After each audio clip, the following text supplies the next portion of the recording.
তাদের এনওসি নিতে হবে। এনওসি তো অনেক কিছু আটকাবার চেষ্টা করবে, সে আমি নিশ্চয়ই চেষ্টা চরিত্র করে যদি আমি এনওসি পাই ব্রিগেডেই। আপনি এক সময় মমতা ব্যানার্জিকে কি বলেছিলেন? চোরের রানী বলেছিলেন। সারদাতে যখন আপনি 3.5 বছর জেল খেটেছিলেন তখন মমতা বন্দ্যোপাধ্যায়ের গ্রেপ্তার চেয়েছিল। কে চেয়েছিল? হুমায়ুন কবির চেয়েছিল না কোনো মুসলিম চেয়েছিল? আপনি কুণাল ঘোষ চেয়েছিলেন। মমতাকে চোরের রানী বলেছিলেন।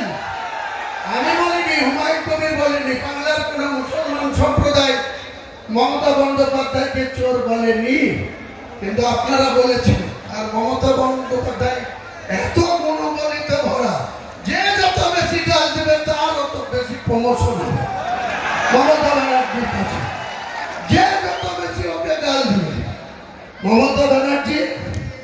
বুদ্ধবাবু আজকাল পৃথিবীতে নেই।